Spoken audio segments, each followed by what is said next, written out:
आता आपल्याला लावायचंय लायनर, पण आज मी विंग लायनर वगैरे न लावता आज आपण करायचंय स्मज लायनर. आता स्मज लायनर साठी मी घेतली आहे फॉरएव्हर 52 ची ब्लॅक कलरची पेन्सिल. आता आपल्याला करायचंय स्मज लायनर. स्मज लायनर करताना तुम्हाला जे आयलिड आहे म्हणजे लॅश लाईन आहे बरोबर त्याला जवळ जाऊन पेन्सिलने ड्रॉ करायचंय. ओके. आणि स्मज लायनर करताना एक काळजी घ्यायची आहे, दोन्ही डोळ्यांना आधीच काजळ पेन्सिल लावून ठेवायची नाही, नाहीतर ड्राय होतं आणि ते स्मज होत नाही. म्हणून आधी एक डोळा करून घ्यायचा आणि मग दुसरा डोळा करायचा.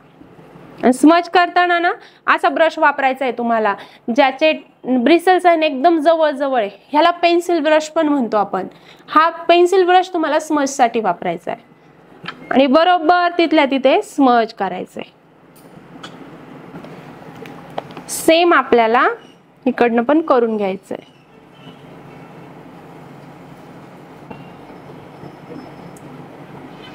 आणि मला थोडेसे इनर कॉर्नर आहे ना इनहान्स करायचे, त्यासाठी मी शॅडो पॅलेट मधला एक लाइटर शेड घेतलाय. ओके. आणि तो फक्त कुठे लावलाय मी इनर कॉर्नरला. त्याने काय दिसतं एक छान कर्व तयार होतो आणि डोळा मोठा दिसतो तुमचा.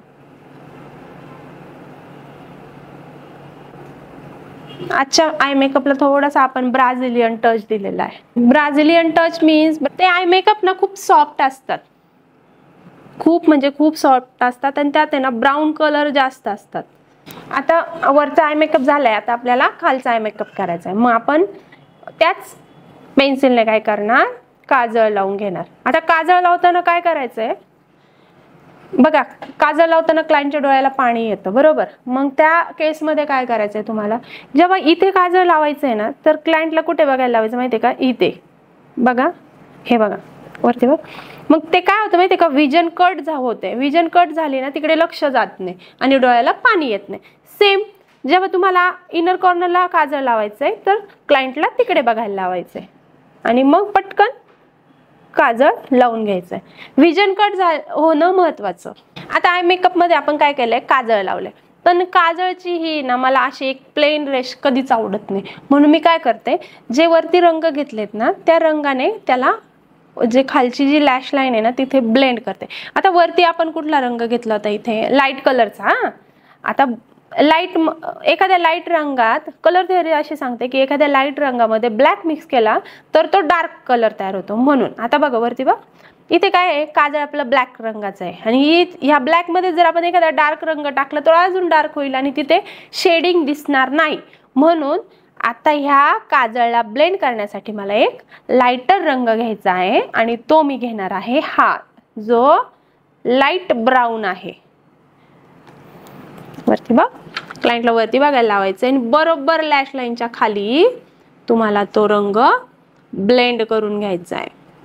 आता हे दोन ब्रश आहेत बघा, ह्याचा टिप एकदम म्हणजे एकदम पॉइंटेड आहे आणि ह्याचं थोडस कर्व आहे. आता हे पॉइंटेड टिप जे आहे ना ते बरोबर ह्या लॅशच्या वरती ब्लेंड करतं.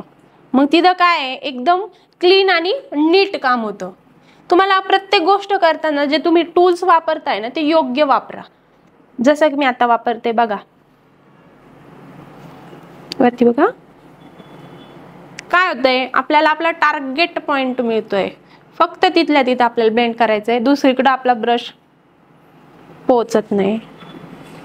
आता आय मेकअप करताना ना जी वरची लॅश लाईन आणि खालची लॅश लाईन याच्यामध्ये जो भाग आहे ना तो रिकामा नाही राहिला पाहिजे. म्हणून मेकअपला ब्लॅकच्या शेजारचा जो रंग आहे थोडासा डार्क आहे त्याने काय करते, हा गॅप भरून काढते म्हणजे तुमचा डोळा पूर्ण दिसतो. इथे दोन्हीच्या मध्ये कधीच गॅप राहिला नाही पाहिजे, ते चांगलं नाही वाटत ना म्हणून. आणि आता काय करायचंय, आय मेकअप झाल्यानंतर तुम्हाला एकदा पावडर ब्रश फिरून घ्यायचंय जेणेकरून जे पार्टिकल्स पडलेले आय मेकअपचे आय शॅडोचे तर ते डस्ट होऊन जाते.